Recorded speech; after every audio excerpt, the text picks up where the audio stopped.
This is the regular meeting of the Joliet City Council for August 20th, 2013, chaired by the Honorable Mayor Thomas Girani.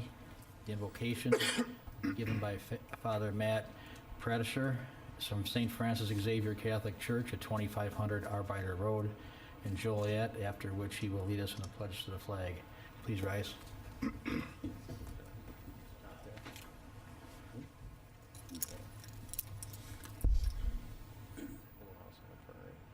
Please bow your heads. Almighty and eternal God, who governs all creation, you have revealed your glory to all nations. All that we have and all that we are come from you. Look with favor upon those present here today and on all the people of Joliet.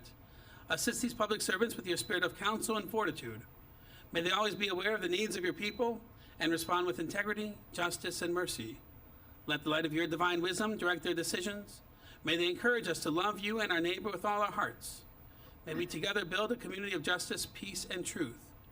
May we care for all of your people, aware of the innate dignity of each and every one of your children. We ask you, Father, watch over Councilwoman Susie Barber. Give her good health. Keep her and her family in your care, and watch over each and every one of us and our loved ones. Send down your spirit of wisdom, understanding, and knowledge upon us. Guide our every decision and aid us in being good stewards of the responsibilities that we have, so when called on in times of need, they may faithfully serve you and their neighbor. We make this prayer in your most holy and revered name. Amen. Amen.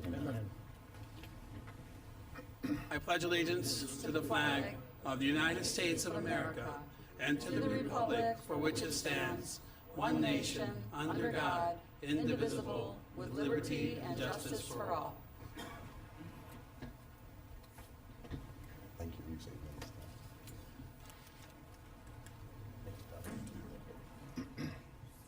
Thank you, Father. Thank you very much, Father.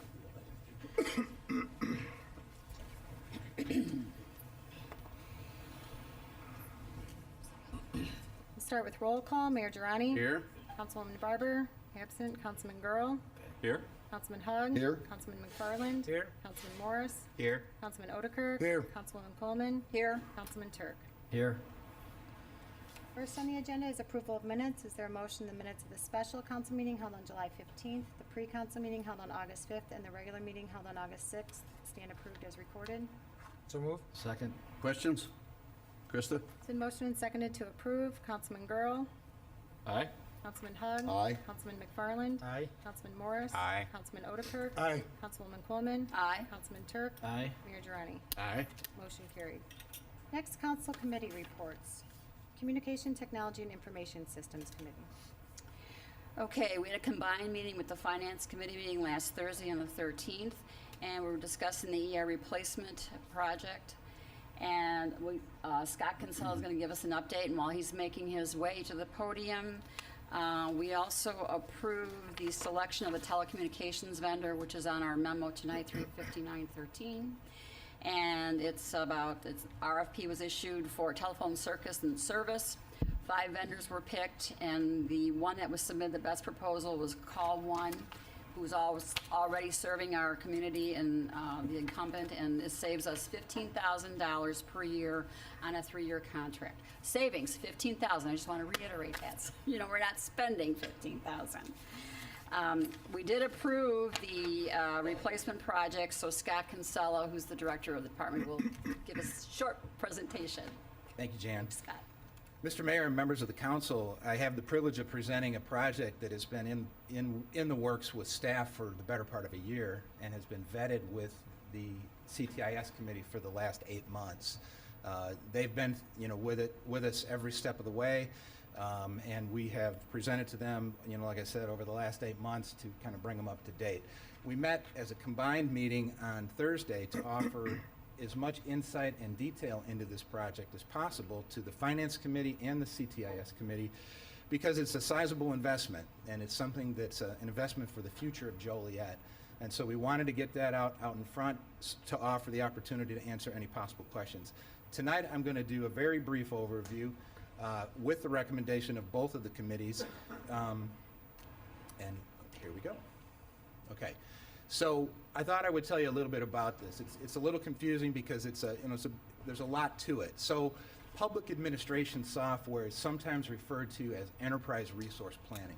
It involves our whole financial suite, and there's a lot to it. General ledger, receivables, payables, and you can read the list. But it also covers all of our revenue products. So licensing, permitting, code enforcement, inspection scheduling, land and parcel management, those things and services that we provide as a city that generate revenue.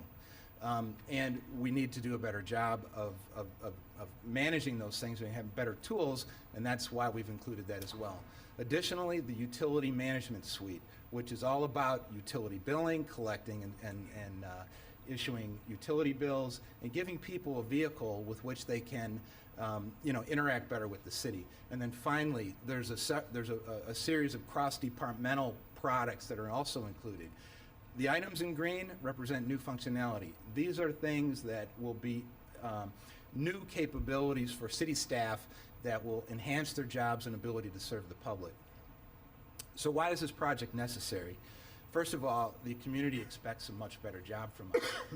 They need faster access to service. If you talk to any citizens that come in to the doors, they'll tell you about how they are greeted very nicely, and then they're told that they have to wait. And then after a period of time, when somebody has to go back and find more information or make a couple of phone calls to various departments, or in fact find a paper file that an inspector might have with them throughout the city. It's not uncommon that somebody might wait 1, 2, or 3 weeks to get a response. We think it's unacceptable. The same thing is true that the product sets that we're talking about bringing in will provide online self-service access to things so that they can get the information that they want by themselves without even talking to a city staff member. You need to understand that it's been 20 years since the city made an investment of this type, and our processes are broken. We're asking you to make an investment in our future, and we're asking you to understand that the tools that we're giving our staff are simply not good enough, and that we can do a better job. Our current systems stifle efficiency. We have a lot of duplicate data entry. We have a lot of manual processes. I mentioned the carts that people roll around with manual files. We also have an obsolete technology that most of these applications run on. It's an AS400 technology.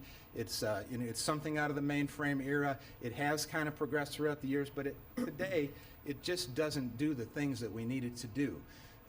We have a lot of custom and homegrown applications on it and things like that. We have a trouble finding limited support, and there's a shrinking labor pool. There's nobody coming out of college with the skills to run these systems and to do the work on these types of systems. Finally, we believe that this is preparing us for the future. Will County is anticipating nearly doubling the population in the next 20 years. That's about 500,000 people. And some of those people are going to land in Joliet. Are we going to serve them as best we can, or are we going to be able to attract them as best that we can? My contention is that we need to improve our systems so that we can support these people in the best possible way. Essentially, it's all about service and transparency, okay? These are the things that our hardworking men and women do every single day. They issue permits, they do license renewals, they collect tax receipts, they do AP checks, they track projects, they do all these things. That's how we interact with common citizens every single day. We can do a better job servicing them.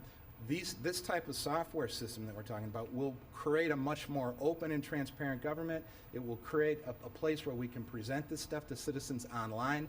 It'll give them a vehicle with which they can, in fact, interact with us through the computer and through the web. It'll reduce the demand on service requests in the city while also increasing our ability, our supply side, to handle more with fewer people. So what's involved in this project? Essentially, we're going to take a look at and review and improve the processes of all those services that I just mentioned. Secondly, we're going to acquire and implement new technology and lay it on top. We don't think it's smart to go buy a bunch of technology and bring it in and then just hope it makes everything better. We really need to take a look at how we work, figure out how to do it better, and then apply technology on top of it in order to do the best possible job. So what are the benefits? We have a return on investment projected on this project of less than 4 years. While the investment is sizable, the return is more sizable. We believe we're going to improve customer service and staff efficiency. It's going to enhance open government and transparently significantly. It will provide web-based interfaces and mobile interfaces. It will provide much better direct access to information. I keep talking about self-service. Citizens, vendors, and our staff will benefit by being able to go get what they want, when they want, on their terms, on their schedule, 24 hours a day, 7 days a week. We're going to reduce our customer wait time in response to things from, to hours instead of days. We're going to have a much faster response to customer requests. Instead of weeks, we're going to be able to satisfy things in days. And I mentioned the obsolete technology that we're on. We simply have to get off of it, and this is a great way to do it. Additionally, there's some new capabilities that really make a difference in our world, especially in the projects and grants area. I think there was a request that came from a councilman, just wanting to know something simple like how many contracts do we have open? And it took 3 or 4 weeks to get it. Now that sounds ridiculous, but that's the way it is with the systems that we have. People had to hunt and pack and talk to 8 different department heads and dig into paper files and look at emails and go to manual systems and email. And, it's just not acceptable. So what we did is we went to RFP in a very open and public way. We had 11 vendors that actually picked up our RFP, and 3 responded. It happened to be the mid-market public sector leaders, and they're SunGard, New World, and Tyler. First of all, SunGard. SunGard is the incumbent. They don't have a next generation utility management system, and they left significant omissions in their proposal, which, in the services area of their proposals, so we eliminated them from consideration. Secondly, New World. It's a strong competitor, but they have limited projects, grants, and planning functionality. And they also presented us something that had serious gaps in their services area. So we eliminated them from consideration. Finally, Tyler. Tyler Technologies is our recommendation. They presented the most comprehensive solution. They best meet our requirements. Our staff, over a period of months, developed over 900 requirements that this software had to meet. This organization met about 98% of those requirements. They beat all the other competitors that picked up the RFP. On top of that, when considering all of the different omissions and services, Tyler presented the most cost-effective solution. They are our solution of choice. I just want to interject something, Scott. For some folks that may be here or that will watch it on TV, we're all used to it. Just take a brief moment to tell them what an RFP is. An RFP is a request for proposal. We did it in a very open and public way. It was advertised. Anybody who's anybody has the opportunity to pick up that RFP, read it, and respond to it in kind. There were some tier 1 vendors. You'll recognize names like SAP and Oracle and Microsoft. They picked up our RFP. They declined to respond because they're geared to much larger organizations, and these vendors are much more geared towards the mid-market public sector clients. They're very public sector focused. That's a benefit to us. So it wasn't too disappointing that an Oracle or an SAP didn't respond, except for the fact that their price tag would have been 2 to 3 times higher than anything that we're looking at here. And maybe that would make the price scenario look a little bit better. But so, in summary, why Tyler? They're the lowest total cost. They're the market leader in public sector software. Consensus of staff. Like I said, we had 25 or 30 staff members and all the department heads involved in this process. They developed the requirements. They determined that this product is the best product for us going forward. So we got consensus from staff. Tyler offers an all-in-one solution. It includes all the software that we're going to need, the services that we're going to need to implement it and to project manage it, and also to host it. So what we're saying is our solution is to eliminate our obsolete technology and not hire people and invest in more things, more infrastructure, more computers and servers, but we're going to let them run it, and we have a strong contract that is performance-based that will protect us in the event of any kind of issues there. no upgrade costs. The philosophy that they have is one that you buy their software once, and when they go to version 10 or 12, or they move to a new technology platform, you don't have to rebuy their software. Some of you may have experienced that in any kind of the commercial software that you've bought for your home computer. That is not the case in the Tyler situation. Our contract calls for us to buy it once and then to be afforded the opportunity to upgrade and place with them for the life of however long we want to use it. The estimated life of a product of this type is anywhere from 10 to 15 years. It's possible that you could use it longer. Some use this kind of software for 20 years or more, like Joliet. Scott, excuse me, and I'd like to add as well, the other companies that we looked at, they charge you for everything, literally nickel and diming us for everything over a period of time. Is that correct? That's absolutely right. And we're protected from that by their well, they'll call it an evergreen policy, but I won't go there. Strong self-service, I've said that 3 or 4 times. It's a major selling point of the product. There's a citizen view, there's a vendor view, and an employee view into the information. We'll get right to the heart of what we want. This note of 360-degree views into budgets, actuals, payments, POs, general ledger accounts, and invoices will allow staff to drill into information that they need. As a department head in this organization, when I pay a bill or approve a bill for payment, I have to do a lot of manual work. If I want to find out if a bill has been paid, I got to chase through a lot of different things in order to make that happen. It's a waste of time. And it's not just me. It's all department heads and all department managers. So, just a few more things. This is a slide talking about the market share of Tyler. By far in excess of the competitors that are in this space. If you just focus on recent wins against their primary competitor, New World, in the last couple of years, Tyler won 74% of the head-to-head matchups with them.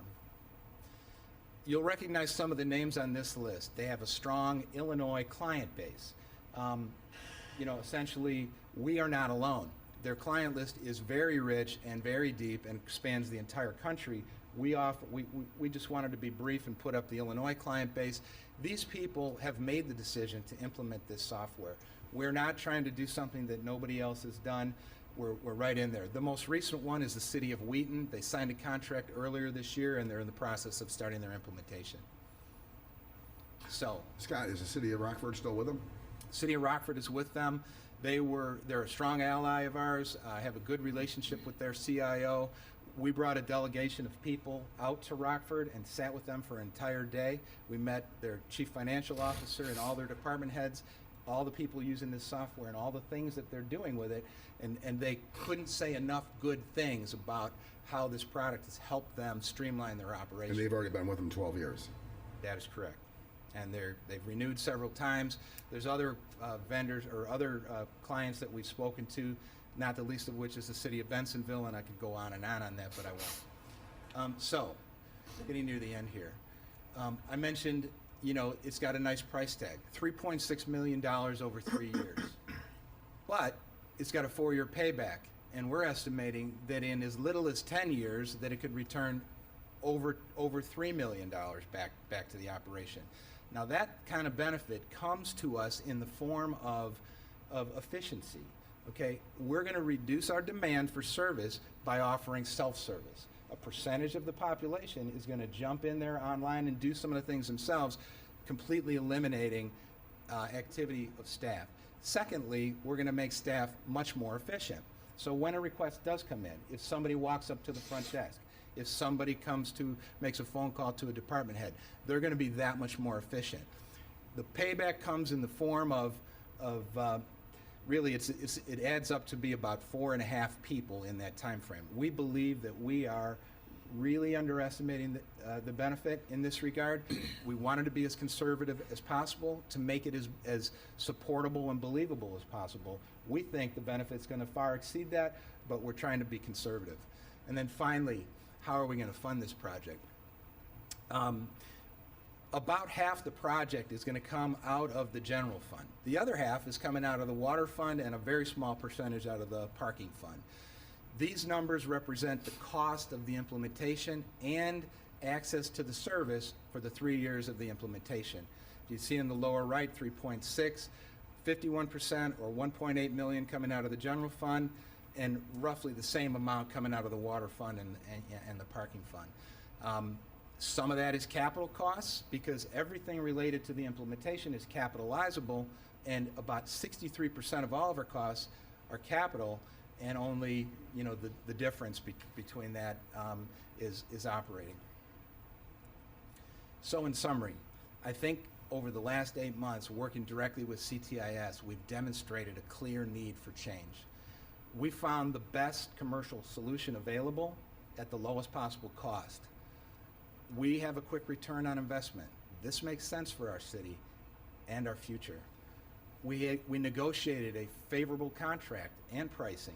We got significant cuts in pricing and excellent contract terms through a lot of effort. And with that, we respectfully request your support and vote for Council Memo 361 this evening. Thanks, Scott. And we're happy to answer any questions. Questions? I have a question. Sure. Scott, what is the, thank you for your presentation. I'm actually glad that Councilwoman Quillman had you present this this evening. I actually couldn't make the joint meeting, but was able to make a meeting that, separate meeting that you had presented, and it was excellent, by the way. What is the ongoing maintenance cost going to be for this system, the licensing fees? Yeah, access to the service and the software is about $400,000 a year. That is going to be split roughly half and half between the water fund and the general fund. So incrementally, it's $200,000. Now there's some hardware and some other things that we're going to eliminate after the project, which is going to reduce that by more than $100,000. So you can look at it in terms of our ongoing costs are going to be in the neighborhood of $300,000. Around $300,000, and then Per year. Per year, and then the initial downstroke is what, about $2.3 million split between the general fund and the water and sewer fund. Yes. The initial investment. Yes. Okay. I will tell you, and when I met with Scott and he gave the same presentation, and I want to thank him for that. He did an excellent job. Certainly a lot of time and effort has went into researching this project, and we definitely need to make an investment in our information technology here at the city. But I guess, and I'm glad you made this presentation, I just didn't want to dust over it because it is a $3.6 million investment. It's very significant. And I think, as we all know, as elected officials, the challenge of governing is basically allocating resources. And that's what we're doing here. And we have to allocate those resources. And in some cases, those resources are dwindling, as we know with our gaming revenues and that sort of thing. In those resources, this investment, has to compete with other needs such as infrastructure, road work, sewer work, paving. Councilwoman Quillman brought up yesterday, maintenance of our facilities. Initially I was somewhat skeptical because it does have to compete with those types of other capital assets in the city. But I think you said the last time we've made a significant investment in our IT infrastructure is 1990. Is that true? 1992 is the last time this type of software was invested in the city. Do you, and I know you have 3 different modules here. In fact, I'm going to call it up on my iPad. I think you have 3 different modules. Was there a financial package, a utility package, and then a community development package? Right. Can you expand? Obviously, the first 2 I think are pretty self-explanatory. Can you explain for me the community development? And what I want to make sure of, we're making a $3.6 million investment here. I want to make sure we're going to utilize all these modules. What exactly will the community development module get us? What is that going to bring to the city? Okay, if you look at the screen, under the revenue suite, that's another term for it. Community development includes, these are all the processes that run underneath Jim Haller and his organization. Business licensing, permitting, code enforcement, rental inspections, building inspections, land and parcel management, planning and zoning, GIS management. These are all processes and services that we provide to the community that generate revenue. And these are the things that we're going to enhance. Right now, in some cases we have some software that helps them, in some cases we don't. If you look up at the screen in green, inspection scheduling is a manual process. Planning and zoning is largely manual, and this software will help them do that in a much much better way. But essentially, that's the list of things, the service areas that we're going to enhance with this product. Great, thank you. You bet. Anybody else? Mine? Councilman? I tip my hat to Councilman Girls for being more tactful than me. When I first saw this, I saw the price tag, because I'm on the CTIS committee with Councilwoman Quillman, as well as Councilwoman Barber.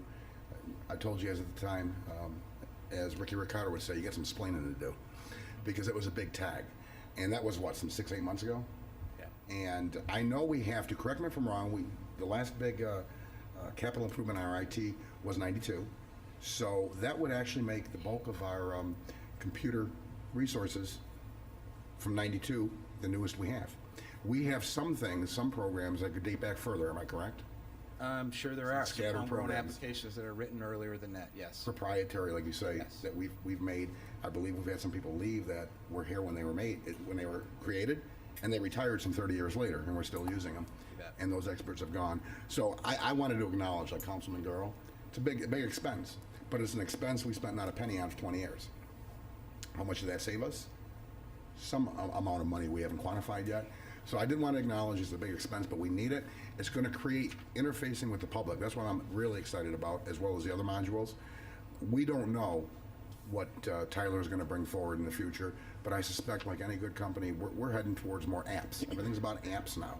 We can integrate apps at some point, I'm fairly confident, once they start developing that. And when they do develop those types of things, correct me if I'm wrong, Scott, we don't pay for these upgrades. We do not pay for upgrades, right? I mean, if you want new functionality or different things, we have to buy those, but anything that we buy now is ours to use, into the future. We will never pay any more for it. Okay. And so I just wanted to make sure, again, I wanted to reiterate what Councilman Girl said, let people know that, yeah, I had a little sticker shock initially too, until we looked around, because I remember I asked you, well, can't we get it cheaper? And then I found out we can get something cheaper, just not that package. Well, we did in fact negotiate over $350,000 in price reductions, and that was through a lot of effort. I really think it boils down to, this is a vote for the future of Joliet. Do you believe in the future of Joliet? Do you believe that we really need to work smarter and not harder? And do you believe in the benefits that we've outlined? I think it really is about, 4 to 5 people worth of dollar benefit that we're talking about here, and we think that's understated.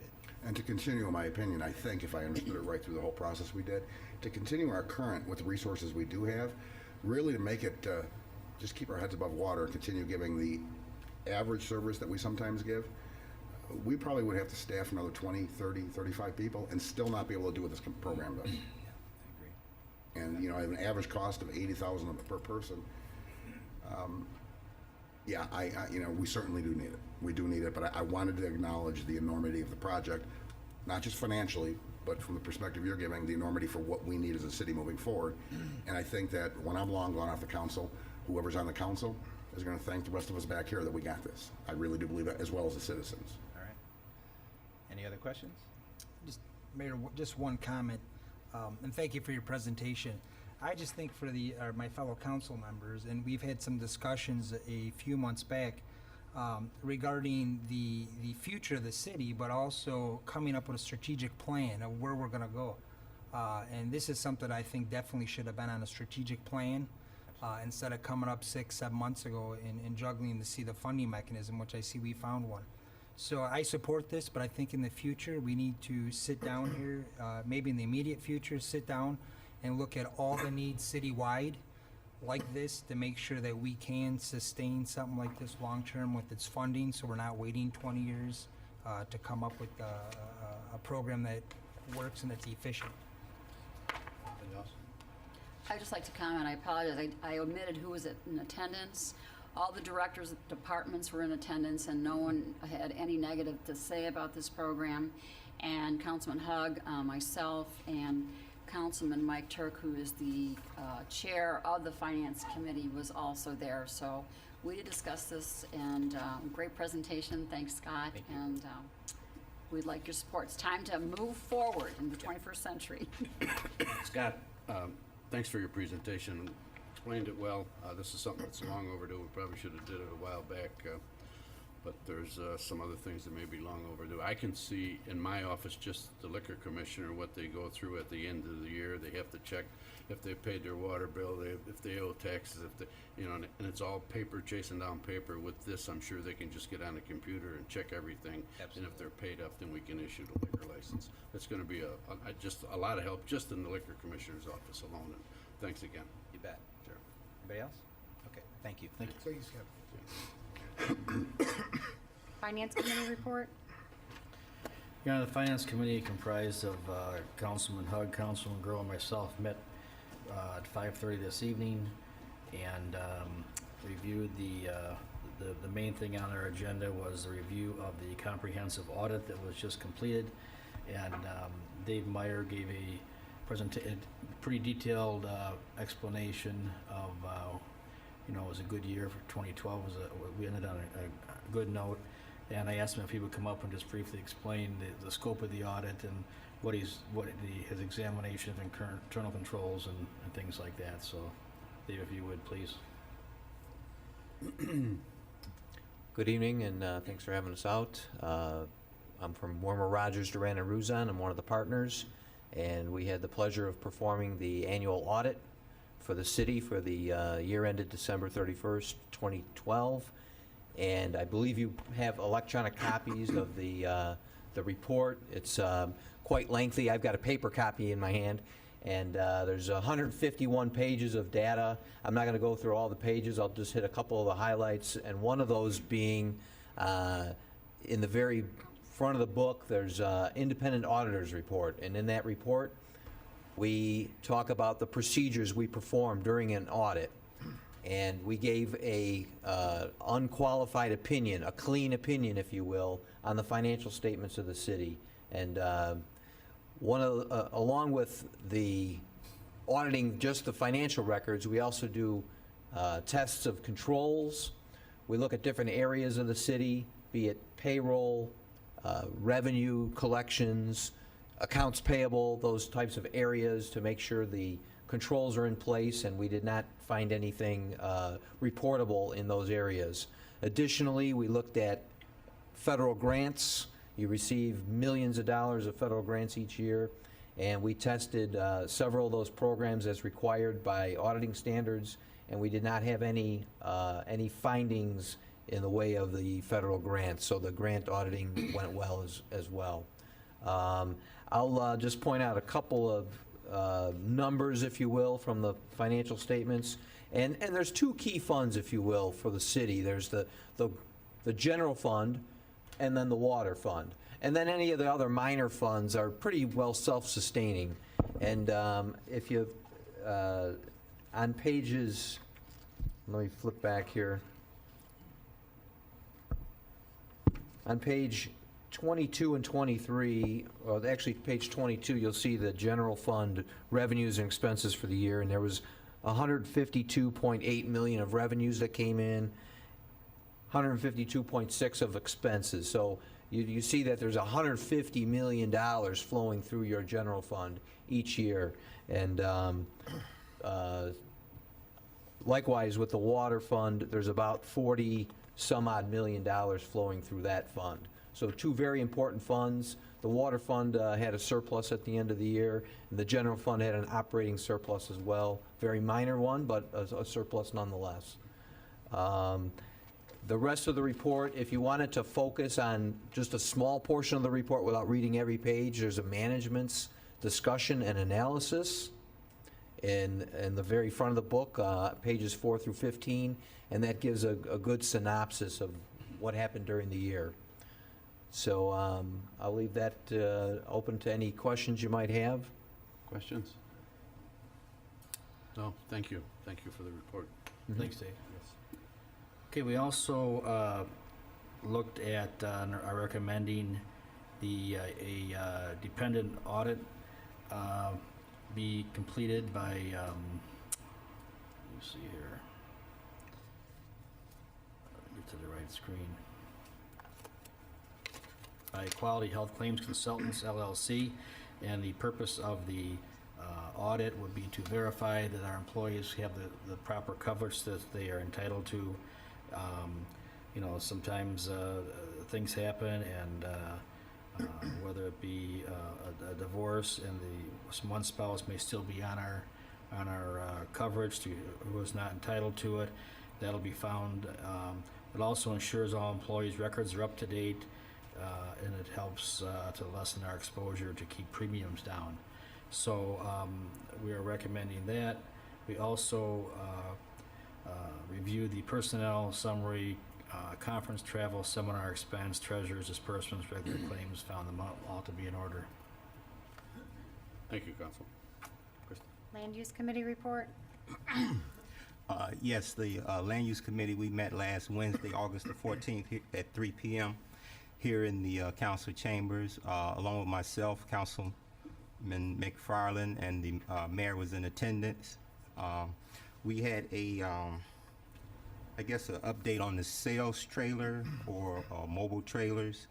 Staff has recommended some adjustments to the processing of the licensing of the temporary trailers with a time limit on that, and that will be coming before the full council later.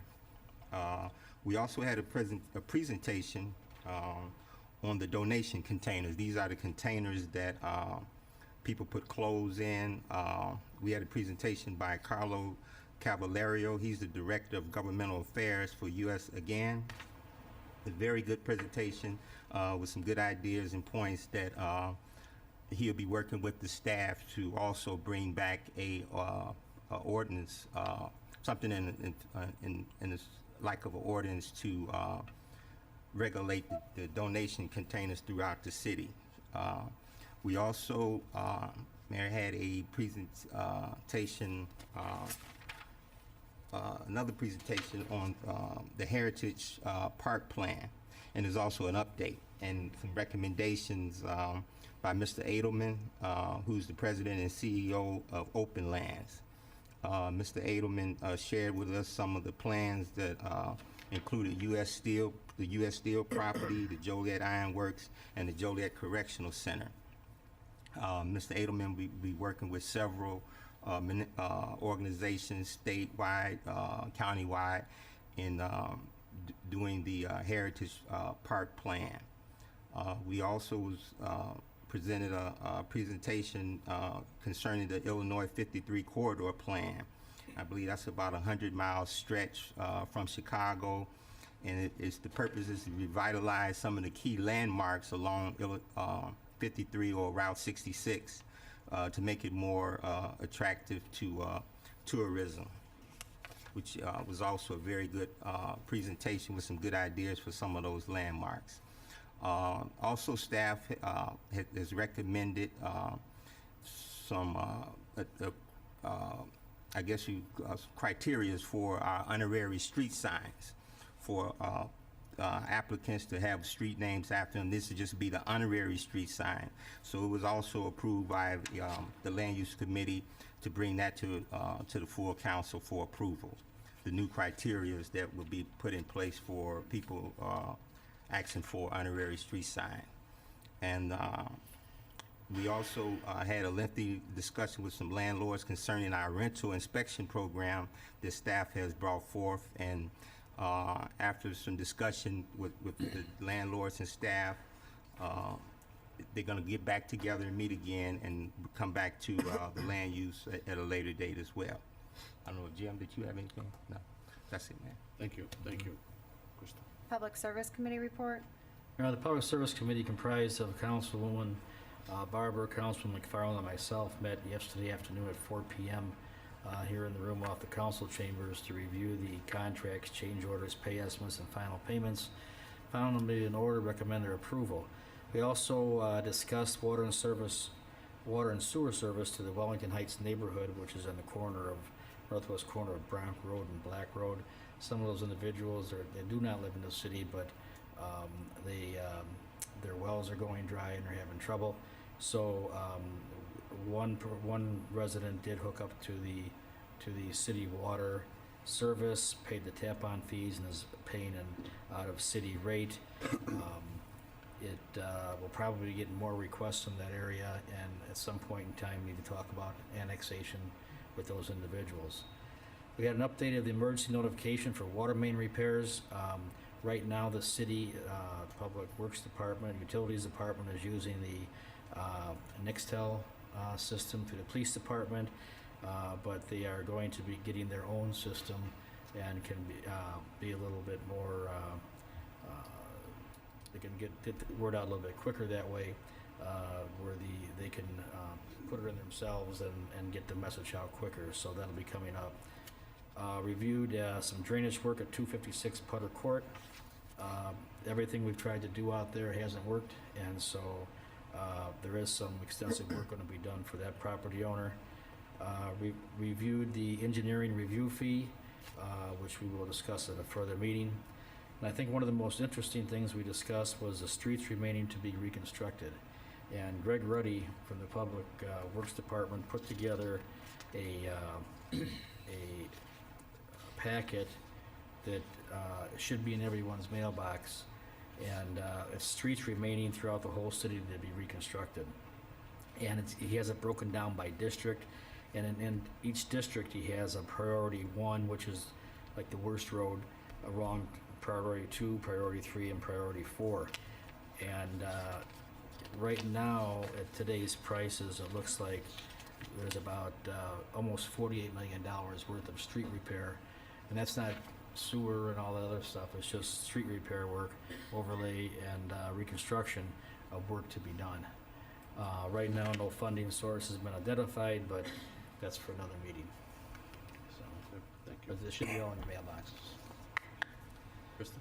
I show no other reports. We did have a request to move up the proclamation on tonight's agenda. The first is a proclamation recognizing September 2013 as National Recovery Month. Dr. Catherine Weidman is here to accept the proclamation.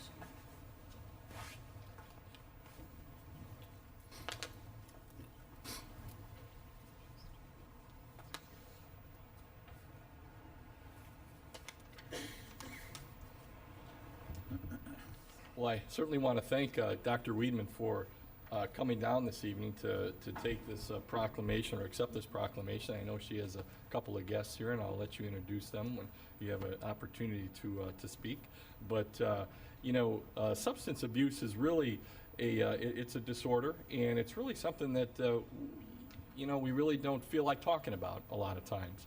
And I think one of the in the segment of our population, the fastest growing of our population that are receiving treatment for substance abuse are our young people. And I think it's something that I'm glad you're here today. I'm glad that we are recognizing substance abuse as an illness and as a problem within our community. And really what it does by recognizing September as Substance Abuse Awareness Month is it's drawing attention to this problem, and it's encouraging people to get treatment who may otherwise not want to get treatment. And so I think there's certainly a positive to this proclamation. Whereas substance use disorder affects all communities nationwide, but with commitment and support, people with this disorder can achieve a healthy lifestyle and lead a rewarding life in recovery. By seeking help, people who experience substance use disorder can embark on a new path toward improved health and overall wellness. Whereas the focus of National Recovery Month this September is to celebrate their journey. Recovery Month spreads the message that behavioral health is an essential part of one's overall health and wellness, that prevention works, treatment is effective, and people can recover. Whereas in 2011, 2.3 million people aged 12 or older received specialty treatment for an illicit drug or alcohol use problem in the past year. The impact of substance use disorder is apparent here in Joliet, where an estimated 13,400 people are affected. Whereas through Recovery Month, people become more aware and able to recognize the signs of substance use disorder, which can lead more people into needed treatment. Managing the effects of these conditions can help people achieve healthy lifestyles, both physically and emotionally. For the above reasons, I'm asking the citizens of Joliet to join me in celebrating September 2013 as National Recovery Month. Now therefore, I, Thomas Durrani, Mayor of the City of Joliet, and on behalf of the Joliet City Council, do hereby proclaim the month of September 2013 as National Recovery Month.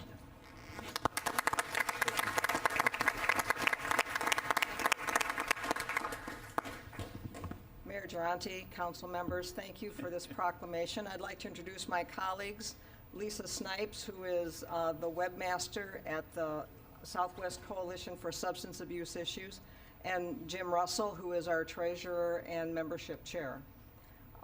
Together, we represent the Southwest Coalition for Substance Abuse Issues, which is one of the oldest coalitions in the state of Illinois. We've been in existence for over 35 years now.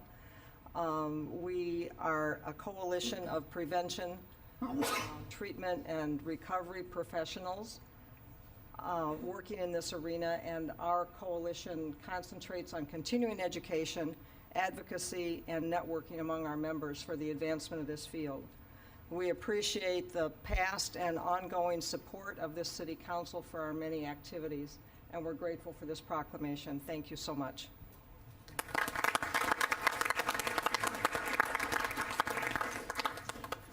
Thank you very much. Congratulations.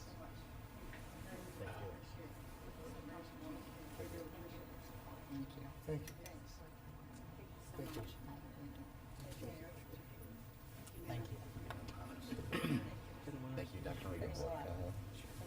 Thank you.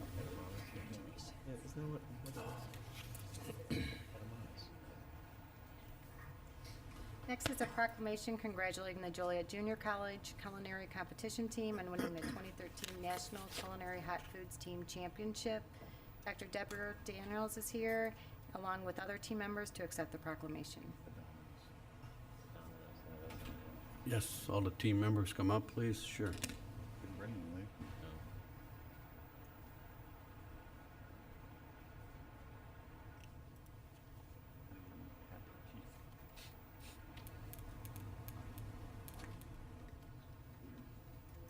Did you guys bring any food with you, or?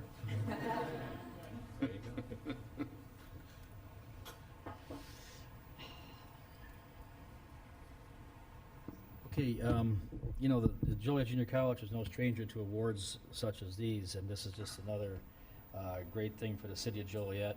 And I think recently we've all seen the structure that's going up on Chicago Street that they so wonderfully have made a commitment to downtown Joliet. And now that you see the beams going up and everything, it's pretty exciting to see. But the proclamation reads as follows. Whereas the Joliet Junior College Student Culinary Competition Team competed and won the American Culinary Federation 2013 National Culinary Hot Foods Team Championship. Whereas the Joliet Junior College Culinary Team competed in February 2013 to win the state competition, and in April 2013 to win the U.S. Central competition against 15 states to go on and receive the gold medal from the American Culinary Federation in July of 2013. Whereas the success of the JJC team was due to skills, talent, and commitment of the staff and students to producing their best for Joliet Junior College, and also due to the dedication of team coaches Chef Tom Bucci, Chef Kyle Richardson, and Chef Suzette Simpson, as well as the guidance and support of JJC Culinary Program Chair Chef Michael McGreal. Whereas the Joliet Junior College Student Hot Foods team was comprised of 5 outstanding members, namely Timothy Barron from Shanahan, Jake Bernard of Joliet, Joe Biskey of Morris, Vince Cassidy of Joliet, and Amy Gutierrez of Joliet. Now this is an interesting thing, part of it right here too. Whereas Jacqueline Adamus of Evergreen Park competed and won a gold medal in the National Student Culinarian of the Year, honoring this Joliet Junior College student as the top culinary student in America. Now therefore, I, Thomas Durrani, Mayor of the City of Joliet, on behalf of the Joliet City Council, do hereby recognize the accomplishments of the Joliet Junior College Student Culinary Competition Team and congratulate them on winning the 2013 National Culinary Hot Foods Team Championship. The City Council and I sincerely wish each chef the very best in their culinary, academic, and lifetime endeavors. And it's dated August 20th, 2013, signed by Mayor Thomas Durrani. Congratulations.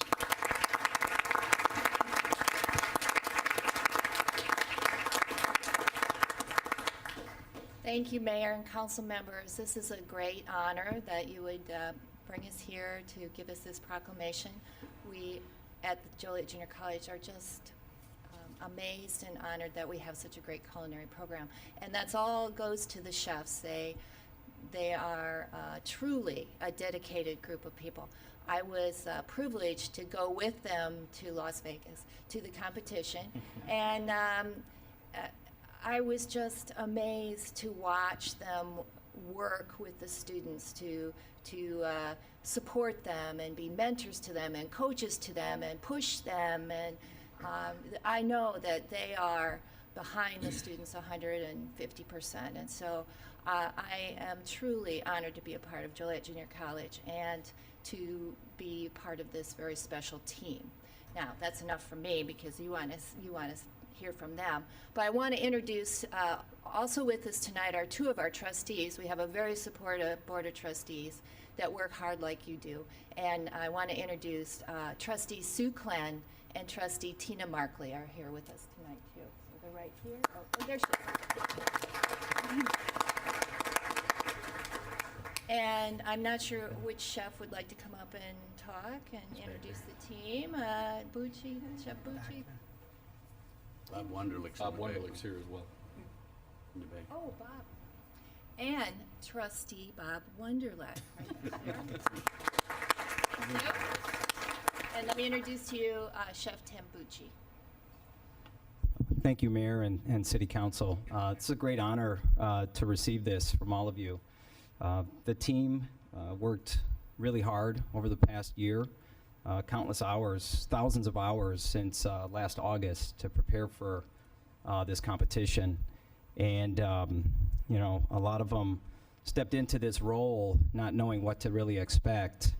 I think they got a lot more out of it than they expected and probably put a lot more time into it than they expected as well. Through a lot of sweat and hard work and tears, a lot of up and down over the year, but you know, they worked through it, and this is going to prepare them for the future and really jumpstart their careers. To be a team and a student culinarian, so basically there were 2 student championships going on, and we won them both. Wow. To be part of that, and for the students to be part of that, it's a great honor for a national championship out of thousands of culinary schools across the nation. Vince Cassidy, he was on our team. I'll do the team first. Joe Biskey was our captain. Amy Gutierrez, Tim Barron, and then Jacob Bernard. So they were the student hot food team that won the national championship. And then Jacqueline Adamonis, whatever, I was Tom, okay? Sorry, my alias. She won the Student Culinarian of the Year, and actually it was 4 female chefs competing for this national championship, which it's a great honor to see that, where in a field that was pretty much comprised of all male chefs years ago. But you're starting to see this huge change and influx of female students and workers into the field. And Suzette Simpson, she was one of the coaches with the team and was there to support us and the team every practice. And also Chef Kyle Richardson. Hi, Chef. And Kristen Chatlosh, she wasn't on the team, but she was pretty much kind of on the team because she was there at every practice. She was the first one to start washing dishes. She wasn't the team dishwasher. She was much more than that, because a lot of this, they would practice twice a week, and each practice would really take 2 days to get ready for. About a 6 to 10 hour day of preparation, and then from start to finish was about a 12 to 13 hour day. They did that twice a week, so 4 days they were doing stuff. And then if they needed to work on things, it was the 5th day. She was there a lot to help them with their preparation. And if I could have somebody wash my stuff while I'm practicing, not have to worry about that, that's great. So, but she's also getting ready for the team next year coming up. So it's for her, she's in a great position to see what's been going on. So thank you again. Again, it's a great honor. It was a great privilege and an honor to coach all of you. You know, I kind of thrive on that, and I love seeing students grow from really, I've had a lot of these students in my class from the ground up, and to see where they're at today as some of the best students in the nation, it's really an honor. So thank you. Thank you. You know, Chef, I had the privilege of getting invited to over at Run Center for the dry run, but I can see why as one. Everything was just terrific. The food was outstanding, and great job, great job.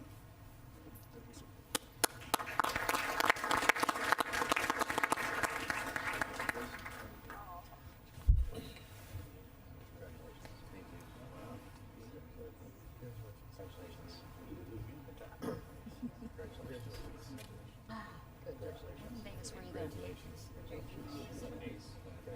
What were the dates? You were the top fan, right?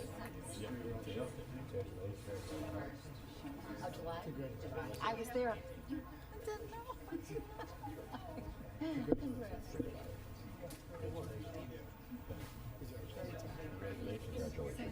was in Vegas, and I didn't know. That would have been fun. How many students are coming to eat about cooking? Congratulations.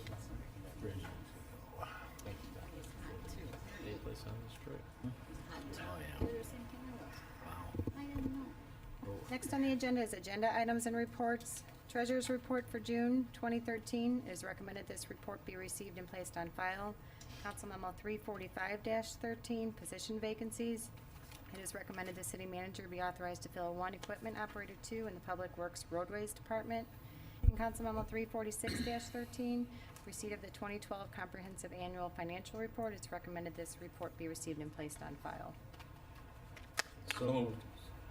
Second. Questions? Real quick. Sure. Tom, these are all internal right now on position vacancies, correct? Yes, they will be internal until we get to the very last vacancy, and at that point, we would, if we don't have anyone from within who's applied for the position, then we would look outside. Thank you. Been motion and seconded to approve. Councilman Hug. Aye. Councilman McFarland. Aye. Councilman Morris. Aye. Councilman Otterkirk. Aye. Councilwoman Coleman. Aye. Councilman Turk. Aye. Councilman Girl. Aye. Mayor Durrani. Aye. Motion carried. Next, under public hearings, Council Memo 347-13, approving the annexation of 115.132 acres located on the east side of Patterson Road, north of Laraway Road, the annexation of 110.021 acres located on the west side of Patterson Road, north of Laraway Road, and the annexation of 20.306 acres located on the east side of Patterson Road, north of Laraway Road. It is recommended Council Memo 347-13 be tabled to the September 3rd, 2013 council meeting. So moved. Second. Krista? Been motion and seconded to approve. Councilman McFarland. Aye. Councilman Morris. Aye. Councilman Otterkirk. Aye. Councilwoman Coleman. Aye. Councilman Turk. Aye. Councilman Girl. Aye. Councilman Hug. Aye. Mayor Durrani. Aye. Motion carried. Next, Council Memo 348-13, it's a public hearing approving the annexation of 814 Draper Avenue. This includes a resolution approving an annexation agreement for 814 Draper Avenue, an ordinance approving the annexation, and an ordinance approving the classification of 814 Draper Avenue to R1 zoning. It is recommended said resolution and ordinances be adopted. So moved. Second. This is a public hearing. Anyone want to address this? Seeing none. Krista? Been motion and seconded to approve. Councilman Morris. Aye. Councilman Otterkirk. Aye. Councilwoman Coleman. Aye. Councilman Turk. Aye. Councilman Girl. Aye. Councilman Hug. Aye. Councilman McFarland. Aye. Mayor Durrani. Aye. Motion carried. Next, ordinances and resolutions. Under ordinances, Council Memo 350-13, an ordinance approving a street name change from Rosary Lane to Barnett Lane in the Sanctuary subdivision. It is recommended said ordinance be adopted. Mr. Mayor, members of the council, George Stewart, the president of the Homeowners Association, is present this evening, and he'd like to have an opportunity to explain the request. Sure. Mr. Mayor, Councilman, as Tom said, I'm George Stewart. I'm president of the Sanctuary Homeowners Association. We would like you to change the name of Rosary Lane to Barnett Lane. And the reason for that is, first of all, Mart was a wonderful individual. He's a great husband, father. He was prominent doctor in town. Served the community through crisis line. And when the Sanctuary subdivision was started, Mort stepped in as our very first president, and he did so for, I think, 12 of the 13 years that we've been as an organization. And he's really gone all out. I think if anybody's driven through our subdivision, I think it's one of the nicest ones in Joliet. And we would like to honor Mort by having that entryway changed to his name. Some of the considerations, I think, were it's a little one-street entry. There's no postal service on it. There can be no confusion, I think. And the Sanctuary Subdivision logo was very plain to see.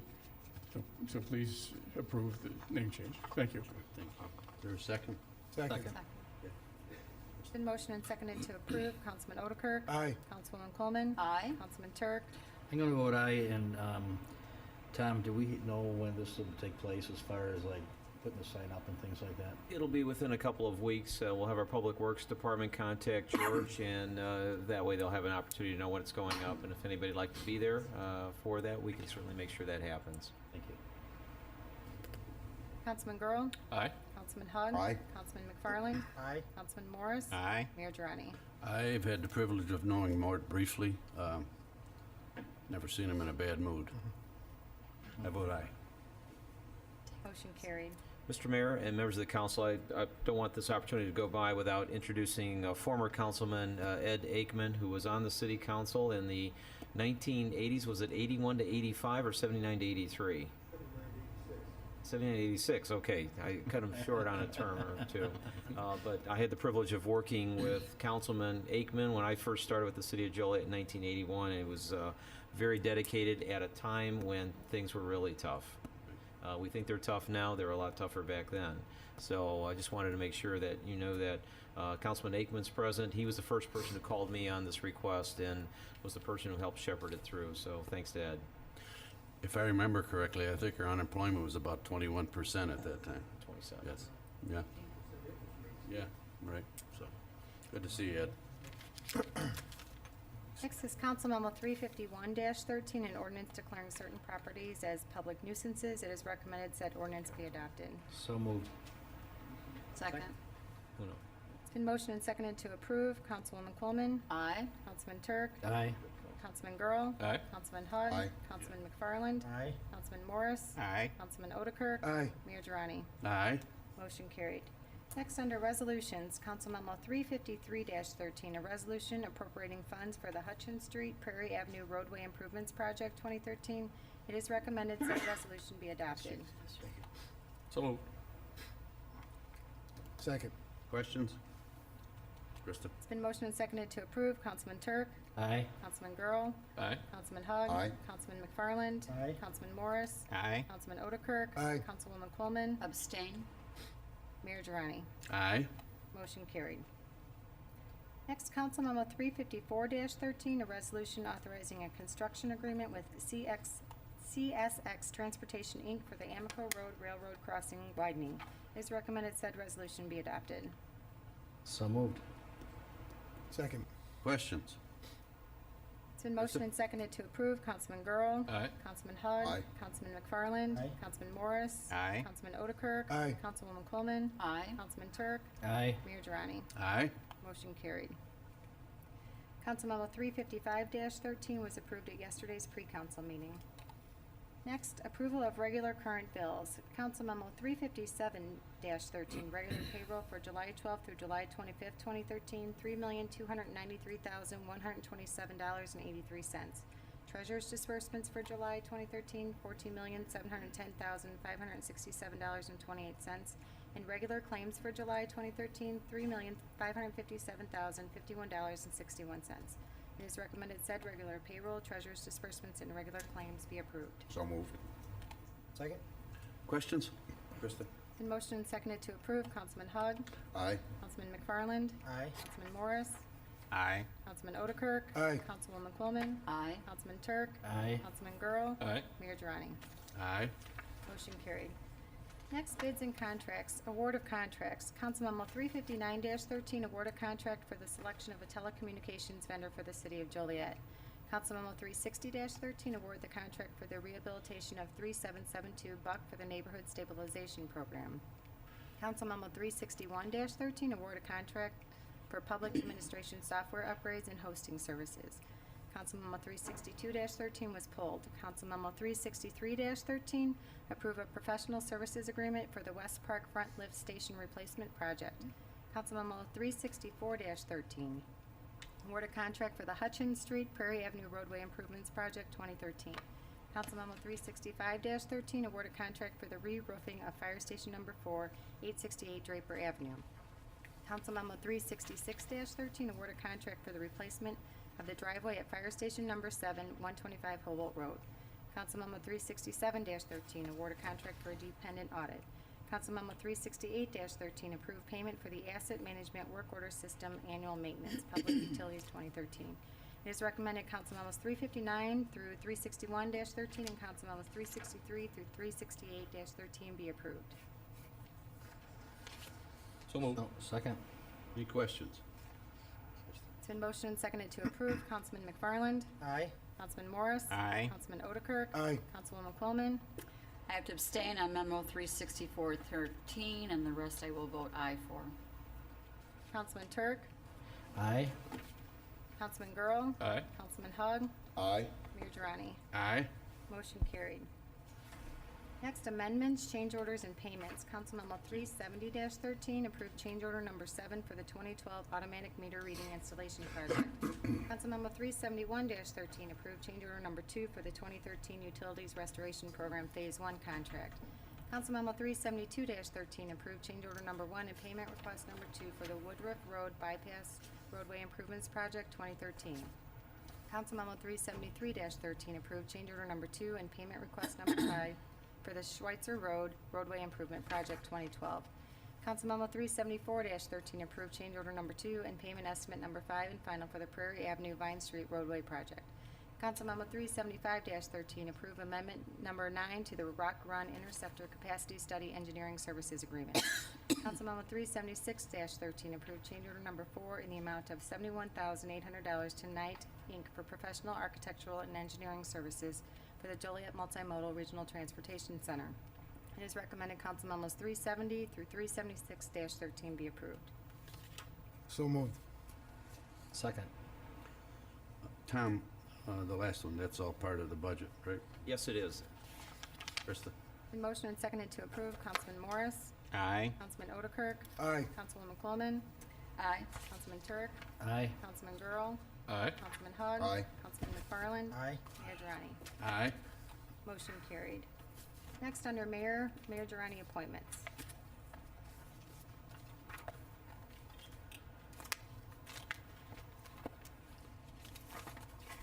I'm proposing the appointment to the Economic Development Committee, myself as chairman, Councilman Turk, and Councilman Larry Huck.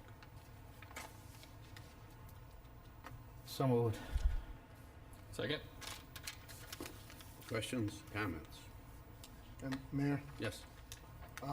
well, we tried this a month ago, and at the time, you tried to appoint yourself to the committee, and I spoke up and I pointed out that as a mayor, you already are a member of the committee and every other committee, so appointing yourself would be redundant. At that time, we took a vote, and this council rejected your appointments. So I'm a little confused why a month later, we're going through the same process again. I changed the members of the committee. Okay, I added a new one, replaced one that was on there.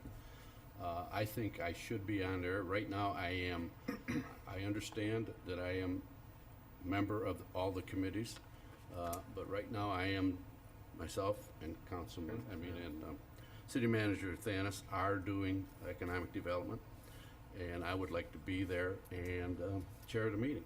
That's why I'm proposing this. Well, I certainly believe you should be there, but what you're doing in effect is only putting 2 council members on the committee instead of 3. So I guess we'll vote on it again, but I I don't know why we have to keep going through this. I think the council spoke, and I think at this point, you're ignoring the will of the council. Noel, the council spoke, I read it to be that they wanted to have Councilman Hug on the committee, and I appointed Hug on the committee. Couple people spoke up that they didn't feel that I should be on the committee, but we'll see what happens. Well, you did, last time, you tried to appoint Councilwoman Quillman. You're now withdrawing that. Is there a reason why she's not going to be appointed to this Yes, committee? because she didn't support it last time. She was on it. She didn't vote for it. I assume she don't want to be on the committee. Did you ask me? No, Did you tell me this is going to happen tonight? no. I tried Where's to- your communication? I tried to before the meeting, but you were busy on your phone. You were texting, and then the meeting started. Well, yeah, it was important. You could have called me. I was home all day. You could have texted me. You could have emailed me, All but right. you didn't. All right. I have a question just for Jeff. Question. Our organizational rules, is the mayor, is he ex officio on all committees, like a voting ex officio? 'Cause I know in some cases, you maybe you're only voting if you need a quorum, but is the mayor ex officio on all a voting ex officio member on all committees? Until this committee was proposed and the last meeting where the mayor made nominations, I had never heard that the mayor was a member of every committee. I don't know where that started. It certainly is not contained in the resolution that the council has adopted establishing the rules of procedure for its committees. Perhaps there's a custom or perhaps even a provision in the municipal code that applies to cities and villages that Joliet hasn't followed because of her home rule, where the mayor would be an ex officio member entitled to attend, entitled to have notice of meetings and things of that nature. But we have no ordinance or resolution that makes the member a voting member, a full member of any committee. So I think what I'm hearing is he's not an ex officio member. Is that- Well, Unless he appoints himself. Ex officio is an honorary designation that entitles the ex officio member to notice of a meeting and the right to attend the proceedings, the right to participate in deliberations, but not the right to vote. I think in observing the committee process for 27 years now, I think everybody really operates as an ex officio member of all the committees. As a practical matter, every member of the committee, of the council, I should say, it's my understanding, gets notice of all of the meetings. And every committee meets with an open door. All the meetings I've attended of all the committees, any member of the council is allowed to participate in the deliberations. Let me They just don't restate, vote. is he a voting ex officio member? The mayor is not a voting member of any committee unless he's a full member. Like, in this case, the baseball committee, Mayor Schultz was a full member of that committee, and Mayor Girani now is a full member of the baseball committee. But we have no procedure or rule that makes the mayor an ex officio or a voting member. I think it's maybe a practice that everybody is allowed to attend, but I'm not aware of any local rule where the mayor I has that understand. status. I'm just trying to clarify, there's a difference between being allowed to attend and being a voting member, being Right, allowed to vote. right. I just wanted to clarify. Right. Okay. I have a question. It was brought to my attention before that this council, our mayor always votes, but in other councils, they do not vote. Is that correct? Right. Illinois has several types of municipal forms of government. In some types of municipalities, the mayor does not vote on most matters that come before the council other than to break a tie, or if there's a need to have a supermajority vote, a two-thirds vote on certain items like an annexation agreement. And in those cases, the mayor generally has a veto power. In Joliet, in the 50s, there was a referendum that was held that converted Joliet from a commission to a city manager form of government. And as a part of that process, we also created the councilmanic system where you have a combination of districts and at large. And under the Illinois statute that governs that form of government, the mayor is a full legislator. He is not just an executive that many municipalities, like the type you refer to, that's the case. Here, he has complete legislative authority, Plus, he has certain executive authority pertinent to the mayoral office. It's many other Illinois towns have that set up, but it's not the usual case where the mayor votes on all matters. In Joliet, it's been that way since the 1950s. And I would also like to add that I didn't necessarily vote against the appointments. I was not agreeing with your appointments, and I voted present. I didn't vote no, I voted present, and everyone wanted to know why I voted present. So for the explanation there, I voted present because I did not want to vote against myself, but I didn't agree with the mayor's appointments because of it being Councilman Hugg's idea, and we came up with an idea, and he came up with the idea, and he should be appointed to that committee, and that's how I felt at the time. And as far as appointing chairmen as the seniority, that has not always been the case. Are you done? Yes. Did I say you didn't vote for it, or did I say you didn't support it? You said I didn't support it. You didn't.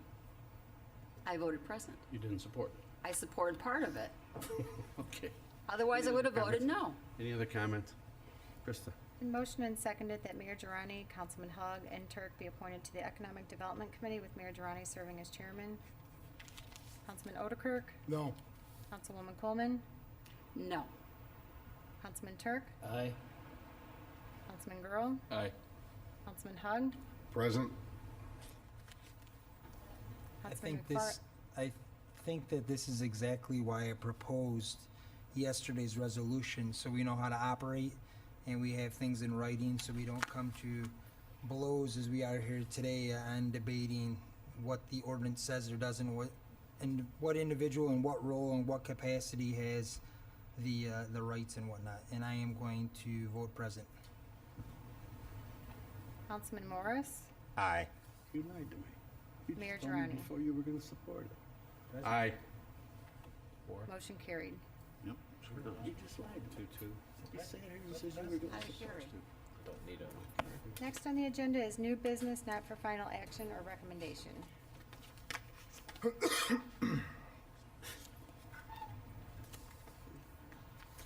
Any comments on this?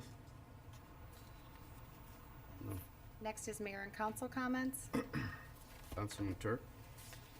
Nothing around there other than to wish Councilwoman Barber well. I know when she was at the end of yesterday's meeting, she was certainly in distress, and I felt for her. She had some serious concerns. I did talk to her this morning. She sounded very weak, but that was early this morning. But she was alert and responded. My conversation with her was very brief. So I wish her well and remember her in our prayers.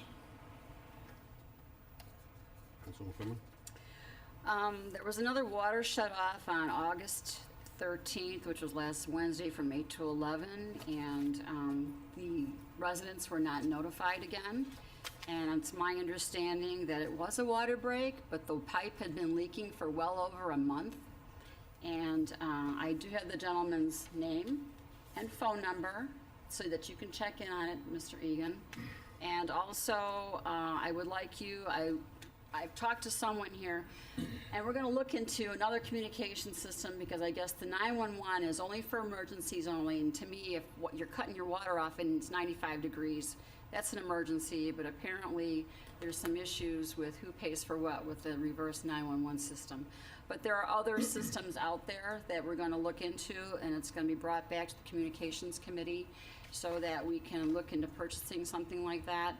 And for example, the people that do our sirens. But the question was brought up a couple of months ago. ComEd was going to shut off the electricity in our neighborhoods, and they were able to call people. So do you know, Jim, what system they use? Councilwoman, no, I'm not familiar with the exact system that they use. We are looking into a couple different programs that would be available, different levels of service on a low end, from just sending emails and text messages to a high end for doing something similar as a reverse 911 type system. And pricing-wise, we are trying to research that. As we move forward, we have been using the basic service, sending email notification out. Part of that would require doing a mass communication campaign through the water billing to get people to sign up with that.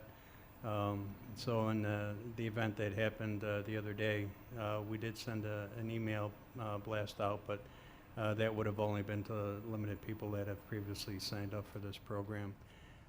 As we're trying this out, we will work with all water customers to get people to sign up. And if the city as a whole decide that, we need to do a call-out program similar to ComEd or the reverse 911, we'd be willing to implement something like that. So I'd be looking to, bring a full report. We gave a summary to public service yesterday, but I'd be looking to bring something forward to the IT committee. But again, how are we going to address the older folks that do not have email or text messaging or cell phones? They still have a hard line. I agree. We need to work to identify who those people are and the best means for communication with those individuals. Okay, so when you get that ready, I would like you to bring it to our committee so that we can review it, please. I'd be glad to do that. Okay, thank you. That's all I have. Thank you. Thank you, Mayor. I have in my possession a gift, which I'm going to tender to you, Mayor, for the city of Joliet. This is a flag that was sent to me by a good friend of mine, Colonel James Caporelli. He's a colonel in the United States Army. He's currently on active duty in Guantanamo Bay in Cuba. Mr. Caporelli is originally from Chicago. He has a lot of family members on both the Chicago Police and the fire departments. He also is a lawyer here in Will County. He's in the Will County Bar Association. He currently is on active duty. This flag is presented to the city of Joliet. I'm going to read what was sent to me, and I'm asking that we could display this here in City Hall along with the pictures and an explanation of what this flag represents. But the certificate says this flag was flown for 9 minutes, 11 seconds on July 30th, 2013 over Commission's Macala Hill, Guantanamo Bay, Cuba, celebrating our nation's freedom and in memory of all those who have served the United States Armed Forces, defending freedom and democracy around the world, presented to the city of Joliet on behalf of Colonel James V. Caporelli, United States Army, and it's signed by James R. Facinelli, Captain of the U.S. Navy, and the Director of the Commission's Liaison Office for Guantanamo Bay, Cuba. So I thank Jim Caporelli. I hope him safe trip home soon. Absolutely. And Mayor, if you would accept this for the city. Absolutely. Thank you. Thank you.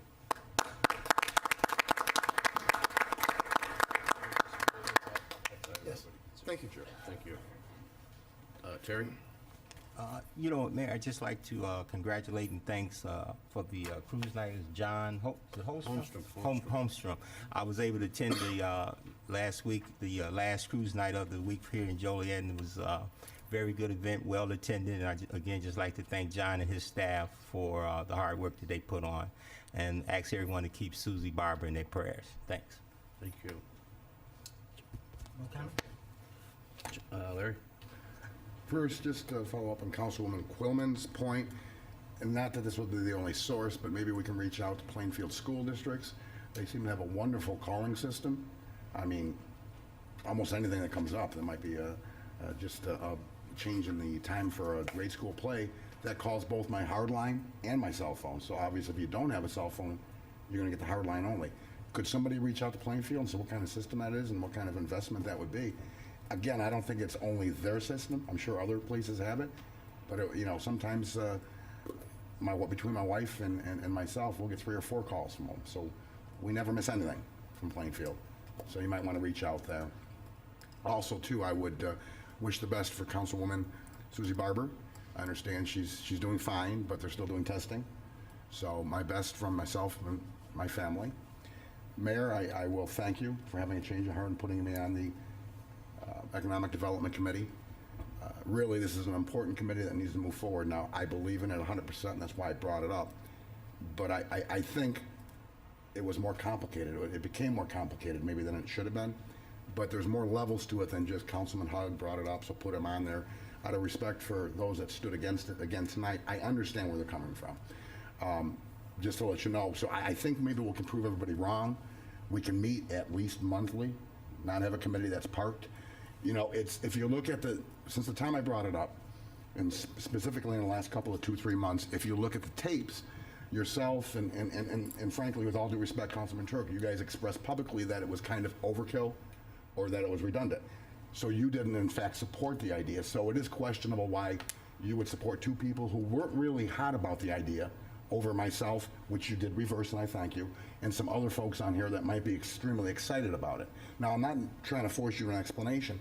I just want everybody to understand that this is just not a council that likes to argue, that sometimes there's more levels going on than most people appreciate. In fact, before we voted on approving the EDC, we did have a conversation about that. You and I and myself and another council member saying, not saying definitely against it, saying this seems like to be overkill. I think one of the comments you made is it might get in the way of the commission, the CARB commission. So when somebody's half-hearted about it, other people look at it and say, will it be a real committee? Will it get the full force of all 3 members? Will it be meeting every month and sometimes twice a month? This has to be a rolling committee. We got a lot to tackle up front, and then once we tackle the biggest issues and really put together a plan, it's not over. Every month we've got to meet, because every month you're another month away from 5 years. It's a rolling 5-year plan. So I just wanted to clarify that, and I understand the position that the Councilwoman Quillman was in, because I certainly did not vote against myself tonight when I voted present. And I certainly support the Economic Development Committee and concept in whole. And I didn't even particularly vote against you or Councilman Turk, just against the concept of maybe not people that appeared to be quite as committed to it as myself or some others may have been. So I just wanted to clarify that. And again, I do thank you for your change of heart. Okay. First of all, I don't recall saying that this was going to get in the way of CARB, okay, this committee, okay? Secondly, all the economic development before went through the Planning Commission. That's why I says it may be a duplication of services. It's been that way. Anybody that was wanted to come to Joliet to invest went through the Planning Commission, okay, or the Land Use Department. That's why I felt it was a duplication of services, to address that. Secondly, I did go up and see Susie Barber this afternoon. Her spirits are good. They're still doing tests. They're not sure what the problem is. And lastly, this weekend, Saturday and Sunday, at St. Joe's Park, the fire and police are having their annual picnic to raise money for charity. It's going to be a nice weekend. Go on out there and have a beer and a sandwich. That's all I have. Is there a motion to adjourn? So moved. Second? Motion seconded to adjourn. All in favor? Aye. Opposed? Meeting adjourned.